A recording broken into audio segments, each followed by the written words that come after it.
ओम शांति। आज 22 जनवरी 2022 के साकार मधुर महावाक्य हैं।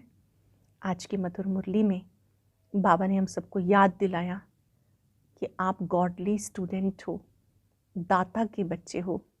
तो आपके मन में ये लालच नहीं होना चाहिए कि मुझे ये चाहिए। आपका काम है अच्छी रीति पढ़ना, औरों को भी पढ़ाना।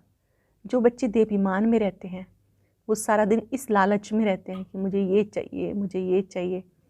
बाबा ने समझाया कि आप बच्चों का लेन देन सब बाबा से होना चाहिए। अगर आप किसी देहधारी से लेन देन करेंगे तो आपको उसी की याद आती रहेगी। बाबा सदा याद रहे, शिव बाबा को कभी नहीं भूलना। अगर ब्रह्मा बाबा के पास भी आते हो तो इनके द्वारा भी देने वाला शिव बाबा है। दूसरी बात बाबा ने समझाई कि चारों तरफ की हलचल में अचल रहने का साधन है आपका अशरीरी बन जाना। भले ही चारों प्रकृति की हलचल हो, व्यक्तियों की हलचल हो, चिल्लाने का आवाज़ हो, आप अशरीरी बनने का अभ्यास करो तो आप हलचल में भी अचल हो जाएंगे। अब हम सुनते हैं मुरली विस्तार से। बाबा ने कहा, मीठे बच्चे, किसी भी प्रकार की लालच तुम बच्चों को नहीं रखनी है। किसी से कुछ भी मांगना नहीं, क्योंकि तुम दाता के बच्चे देने वाले हो। किसी भी प्रकार की लालच, हबच तुम बच्चों को नहीं रखनी। किसी से कुछ मांगना नहीं, क्योंकि तुम दाता के बच्चे देने वाले हो। क्वेश्चन है, तुम गॉडली स्टूडेंट हो, तुम्हारा लक्ष्य क्या है और क्या नहीं है? तुम्हारा लक्ष्य है बाप द्वारा जो नॉलेज मिल रही है उसे धारण करना, पास विद ऑनर बनना। जो नॉलेज मिल रही है उसे धारण करना, पास विद ऑनर बनना। बाकी ये चाहिए ऐसी इच्छाएं रखना, ये तुम्हारा लक्ष्य नहीं। तुम किसी भी मनुष्यात्मा से लेन देन करके हिसाब किताब नहीं बनाओ। बाप की याद में रह कर्मातीत बनने का पुरुषार्थ करो। गीता है, बचपन के दिन भुला ना देना, आज हंसे कल रुला ना देना। ओम शांति। बच्चे जानते हैं ये है रूहानी बाप और बच्चों का संबंध। रूहानी बाप अब बैठे हैं और बच्चे भी बैठे हुए हैं। रूहानी बाप शिव बाबा और आत्माएं सब बच्चे बैठे हुए हैं। सन्यासी आदि होंगे, अपने आश्रम से कहाँ जाएंगे तो कहेंगे फलाना सन्यासी फलानी जगह रहने वाला है। गीता शास्त्र आदि सुनाते हैं, वह कोई नई बात नहीं। ईश्वर सर्वव्यापी कहने से सारा ज्ञान ही खत्म हो जाता। अब ये है रूहानी बाप जिसको सब रूहें याद करती हैं। ये रूहानी बाप है जिसको सब रूहें याद करती हैं। रूह कहती है, ओ परम पिता परमात्मा। जब दुख होता है तो लौकिक को कुछ नहीं कहेंगे, बेहद बाप को ही याद करेंगे। सन्यासी होंगे तो ब्रह्म तत्व को याद करेंगे, वो हैं ही ब्रह्म ज्ञानी, बाप को ही याद नहीं करते। शिवोहम कहते हैं, मैं आत्मा सो परमात्मा हूँ। फिर ब्रह्म अथवा तत्व तो रहने का स्थान है। ये बातें बिल्कुल नई हैं, ये ज्ञान प्रायलोप हो जाता। ये जो शास्त्र हैं उनमें मेरा ज्ञान नहीं। मेरा ज्ञान न होने के कारण तुम जब किसको समझाते हो कहते ये तो नई बात है। निराकार परमात्मा ज्ञान देते हैं, ये उनकी बुद्धि में नहीं आता। ये समझने योग्य बात है। निराकार परमात्मा ब्रह्मा मुख से ज्ञान देते हैं। वह तो समझते हैं श्री कृष्ण ने ज्ञान सुनाया तो मूंझ पड़ते हैं। बाप तो एक एक बात सिद्ध करके बताते। भक्ति मार्ग में तुम सब याद करते हो, भगत तो सब भगत हैं, भगवान तो एक होना चाहिए। सरों में भगवान समझने से सबको पूजने लग जाते हैं। पहले अव्यय बिचारी एक शिव की भक्ति होती है, परंतु ज्ञान नहीं रहता कि क्या करके गए, कब आए थे, ये नहीं जानते। परंतु वो है सतो प्रधान भक्ति। पूजा उसकी होती जिससे सुख मिलता। लक्ष्मी नारायण के राज्य में अपार सुख था, वो स्वर्ग के देवताएं थे। लक्ष्मी नारायण को सतयुग का पहला महाराजा महारानी मानते हैं, परंतु सतयुग की आयु नहीं जानते। बाबा हर एक बात बच्चों को समझाते। बच्चे ही ब्राह्मण बनेंगे, जो ब्राह्मण बनते वही देवता बनते हैं। ये नई रचना है ना, ब्राह्मण शिव बाबा की नई रचना है। तुम सबको समझा सकते हो। परम पिता परमात्मा प्रजापिता ब्रह्मा द्वारा नई सृष्टि रचते हैं, ये तो सब समझते हैं, नहीं तो प्रजापिता क्यों कहते हैं? ये बातें बच्चे ही जानते हैं, दूसरा कोई भी नहीं। उनको ये नई बातें समझ में नहीं आती।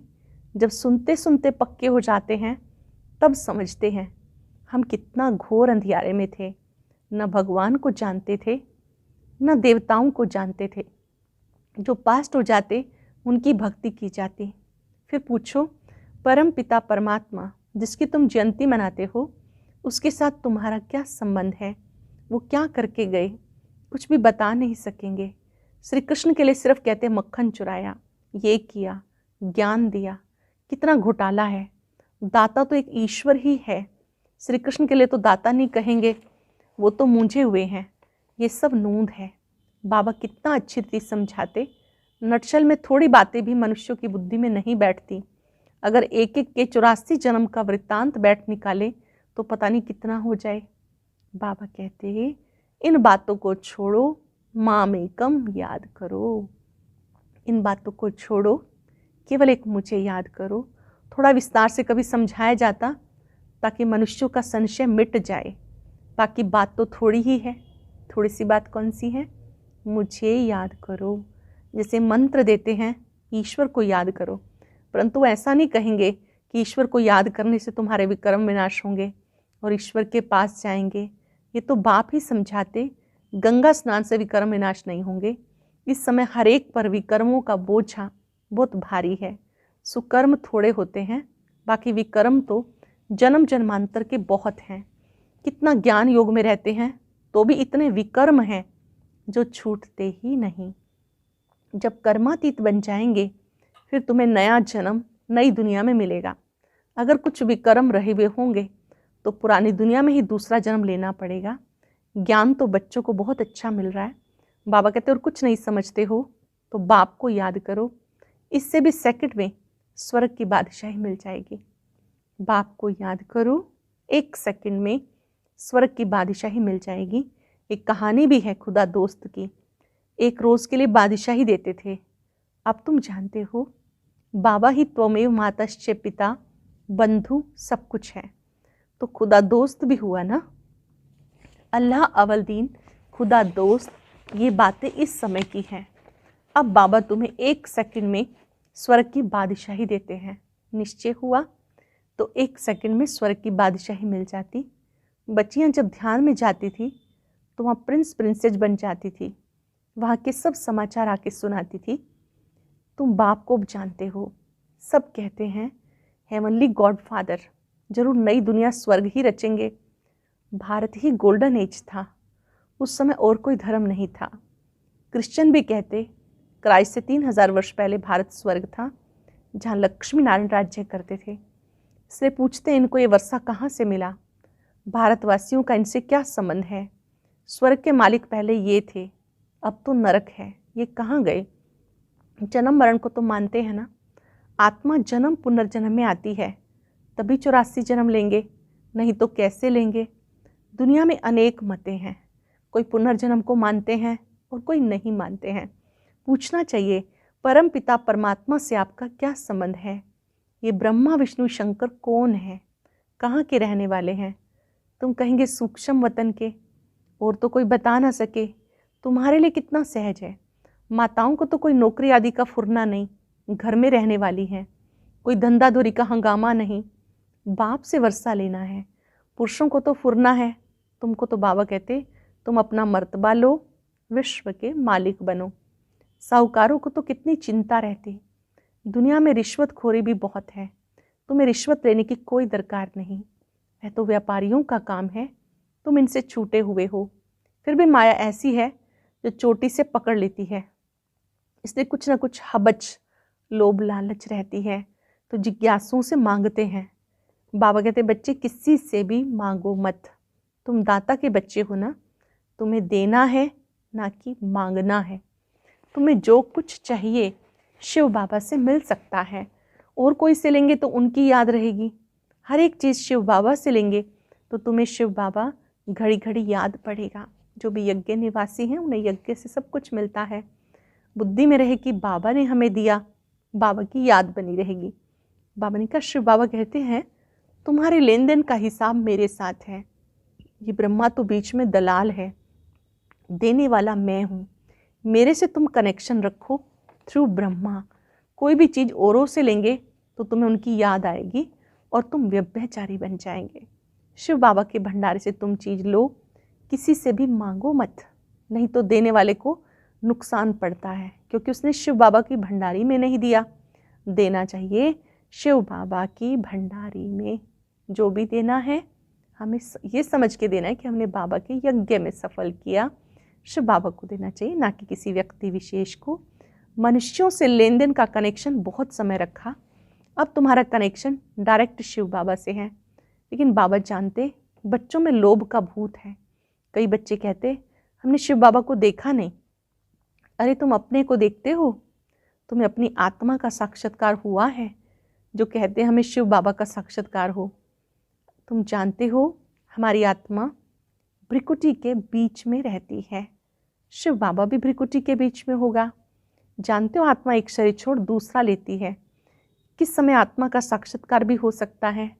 आत्मा स्टार है, साक्षात्कार भी दिव्य दृष्टि से ही होगा।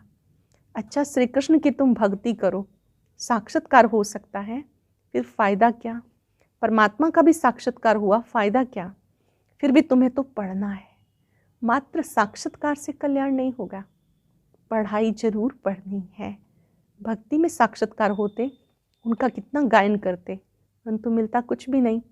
शिव बाबा है ज्ञान सागर। ब्रह्मा को तो ज्ञान सागर नहीं कहेंगे, ब्रह्मा को भी उनसे ज्ञान मिलता।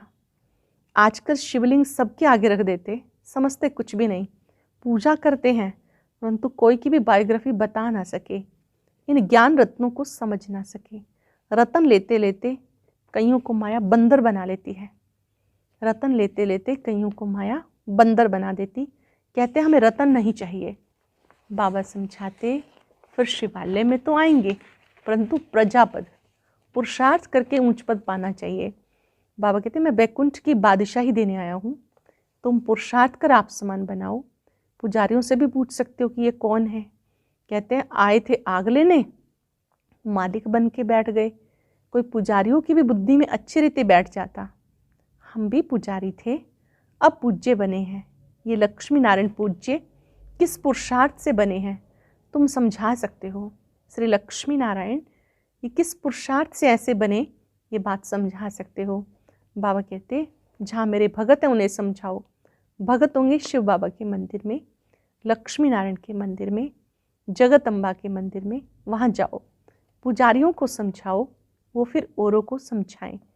पुजारी बैठ किसको जगदम्बा का ऑक्यूपेशन बताएं तो सब खुश हो जाएं।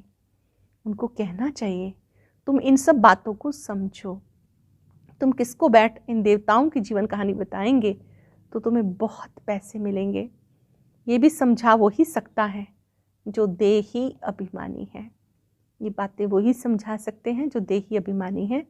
देह अभिमानी को तो सारा दिन ये चाहिए ये चाहिए, ये लालच रहती है। स्टूडेंट को तो नॉलेज की ही हबच होनी चाहिए ना, उनको तो ज्ञान की ही हबच होनी चाहिए कि मैं पास विद ऑनर हो जाऊं। ये है पढ़ाई का लक्ष्य। ड्रामा के राज को समझना है। ड्रामा कोई लंबा नहीं, परंतु शास्त्रों में इसकी आयु लंबी लिखती, तो ये बातें सब बुद्धि में आनी चाहिए। सर्विस तो बहुत है, कोई करके दिखाए। बाप से कोई कृपा थोड़ी मांगी जाती। कहते भगवान बच्चा दो तो कुल की वृद्धि होगी। अरे बाप तो अपने कुल की वृद्धि कर रहे हैं, इस समय फिर देवता कुल की वृद्धि हो रही है, अभी ईश्वरीय कुल की वृद्धि होती है। तुम भी ईश्वरीय संतान हो, इस समय आप डायरेक्ट ईश्वर के बच्चे हो। तो बाबा समझाते ये इच्छाएं छोड़ एक बाप को याद करो। बंधन आदि है, ये सब कर्मों का हिसाब है। बाबा को देखो कितना बंधन है, कितने बच्चों के ख्यालात रहते, कितनी खिटपिट होती, कितनी निंदा करते हैं। डिसर्विस करना सहज है, सर्विस करना बहुत मुश्किल है। एक खराब होता है 10-20 को खराब कर देता है, बाकी 5-8 निकलते बड़ी मेहनत से हैं। कई सेंटर्स पर आते भी रहते हैं और काला मुंह भी करते रहते हैं। ऐसी बंदर बुद्धि वायुमंडल को खराब करते हैं। ऐसों को क्यों बिठाते हो? बाबा कहते अगर कोई ऐसा करता है तो उसका असर बहुत समय तक चलता, रजिस्टर से मालूम पड़ जाता, 4-5 वर्ष आकर फिर आना बंद कर देते। बाबा समझाते ऐसा करने से तुम राजाई पद पा नहीं सकेंगे। बाबा के भी बने रहें, विकारों में भी जाते रहें तो ऊंच पद पा नहीं सकेंगे। इंद्रप्रस्थ की कहानी है ना, पत्थर बन गए, तुम भी पत्थर बुद्धि बन जाएंगे, पारस बन नहीं सकेंगे। फिर भी पुरुषार्थ नहीं करते, ये भी ड्रामा में नूंद है। राजधानी में नंबरवार चाहिए, नौकर चंडाल आदि सब चाहिए। अच्छा, मीठे मीठे सिक्के लदे बच्चों प्रति माता पिता बाप दादा का याद प्यार, गुड मॉर्निंग।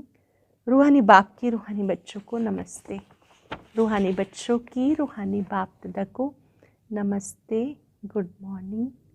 शुक्रिया बाबा, शुक्रिया। धारणा के लिए सार। पहली पॉइंट है, लौकिक सब इच्छाएं छोड़ ईश्वरीय कुल की वृद्धि करने में मददगार बनना है। कोई भी डिससर्विस का काम नहीं करना।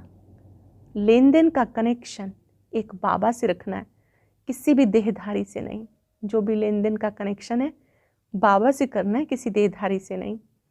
वरदान है, चारों ओर की हलचल के समय अव्यक्त स्थिति व अशरीरी बनने के अभ्यास द्वारा विजयी भव। चारों ओर की हलचल के समय अव्यक्त स्थिति व अशरीरी बनने के अभ्यास द्वारा विजयी भव। लास्ट समय में चारों ओर व्यक्तियों का, प्रकृति का हलचल और आवाज होगा, चिल्लाने का, हिलाने का वायुमंडल होगा। ऐसे समय पर सेकंड में अव्यक्त फरिश्ता सो निराकार आत्मा हूँ, यह अभ्यास विजयी बनाएगा। मैं अव्यक्त फरिश्ता सो निराकार आत्मा हूँ, यह अभ्यास विजयी बनाएगा। इसलिए बहुत समय का अभ्यास हो कि मालिक बन, जब चाहे मुख द्वारा साज बजाएं, चाहे तो कानों द्वारा सुने, अगर नहीं चाहे तो सेकंड में स्टॉप। यह अभ्यास सिमरणी अर्थात विजय माला में ले आएगा। जब चाहे मालिक बन के प्रयोग किया कर्म इंद्रियों का, जब चाहे न्यारे हो गए, ये अभ्यास विजय माला में ले आएगा। स्लोगन है, पुरुषार्थ को तीव्र करना है तो अलबेलेपन के लूज स्क्रू को टाइट करो। पुरुषार्थ को तीव्र करना है तो अलबेलेपन के लूज स्क्रू को टाइट करो, अर्थात अलबेले नहीं होना। लवलीन स्थिति का अनुभव करो। आदिकाल अमृत वेले अपने दिल में परमात्म प्यार को संपूर्ण रूप से धारण कर लो। अगर दिल में परमात्म प्यार, परमात्म शक्तियाँ, परमात्म ज्ञान फुल होगा तो कभी किसी तरफ लगाव या स्नेह नहीं जा सकता। अगर सुबह सुबह परमात्म प्यार से अपने को भरपूर कर लेंगे तो कहीं और बुद्धि योग नहीं जा सकता। आज चलते फिरते अभ्यास करेंगे, मैं विजयी आत्मा हूँ, मैं अव्यक्त फरिश्ता सो निराकार आत्मा हूँ। और अभी आज का अव्यक्त ज्ञान मोती जरूर सुने। कोशिश करें एक दिन भी मिस ना हो।